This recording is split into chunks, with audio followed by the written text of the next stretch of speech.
Olá, boa tarde pra você, Globo Esporte na área. Ó, vou direto ao assunto, tá? Daqui a pouquinho tem Vasco e Fortaleza pelo Campeonato Brasileiro. Aquela expulsão contra o Atlético Mineiro na primeira rodada do Brasileirão ainda tá rendendo. O técnico Maurício Barbieri pegou mais um jogo de suspensão e vai ter que cumprir na partida de hoje à tarde contra o Fortaleza. O centroavante Pedro Raul também está suspenso e o zagueiro Robson, com dores na coxa, nem viajou. O Vasco está na zona de rebaixamento e a missão de buscar um resultado positivo hoje vai passar em grande parte pelos pés de jogadores formados no próprio clube. E a base tem ajudado. Os últimos gols do Vasco foram todos de garotos. Na última rodada, na derrota para o São Paulo, teve gol do Barros, o primeiro dele como profissional. E também teve gol do Galarza. Contra o Coritiba, o Eric Marcos garantiu o empate. Hoje, de novo, a responsabilidade de buscar os gols está com a turma formada em São Januário. E ninguém gostaria de estar na zona de rebaixamento, mas precisamos entender também que está no início do campeonato. Claro que temos que ligar o sinal de alerta o quanto antes. O Vasco vai à luta mais uma vez para tentar respirar no campeonato.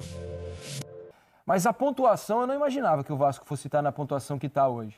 Na zona do rebaixamento, sim. Pelo que o Vasco desempenhou no Campeonato Carioca, mesmo nos clássicos, né, tem a questão da postura do Vasco melhor quando joga reativamente, quando não é ele quem tem que tomar as rédeas do jogo, mas eu imaginava o Vasco nessa altura do campeonato numa posição mais intermediária da tabela ali, décimo segundo, e não com a pontuação que o Vasco tem hoje. São 6 pontos em 7 jogos, que é uma pontuação muito baixa. Então, concordo contigo no desenvolvimento, mas não na questão da tabela. Eu sinceramente, eu não imaginava o Vasco na zona do rebaixamento nessa altura. Mas aí a gente vai entrar nisso que o Mansur falou agora há pouco, que de fato, em alguns jogos, o desempenho do Vasco não condiz com o que o Vasco conseguiu de pontuação. Por exemplo, se a gente for traçar um paralelo com o Corinthians, que está ali na mesma zona que o Vasco jogou desempenho, mais bola do que o mais bola do que o Corinthians. Sem dúvida nenhuma. O Vasco empata com o São Paulo e Santos, nem tô falando de ganhar em São Januário do Santos.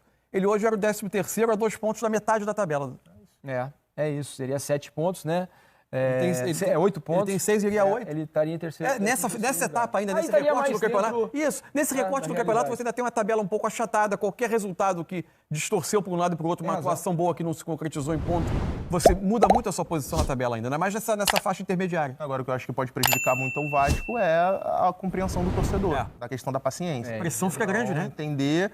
E se você não conseguir ter o desempenho e é bom a gente ressaltar, não estou falando aqui que o desempenho do Vasco nesse momento é bom, não é. O que eu acho é que dentro de um desenvolvimento de um time é natural essa dificuldade em termos de desenvoltura, principalmente ofensiva.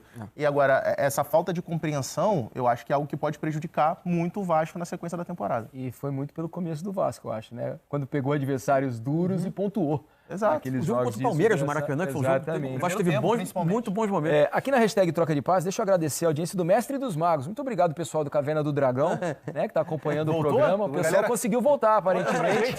Conta o final aí. Obrigado ao Mestre dos Magos. Ele diz, enquanto os outros clubes jogam de 3 em 3 dias, o jogador do Vasco suspenso fica 15 dias sem jogar. É verdade, né? Quando o jogador não perde um jogo, ele fica 15 dias, porque o Vasco tem jogado só uma vez na semana. Vamos falar sobre seleção brasileira.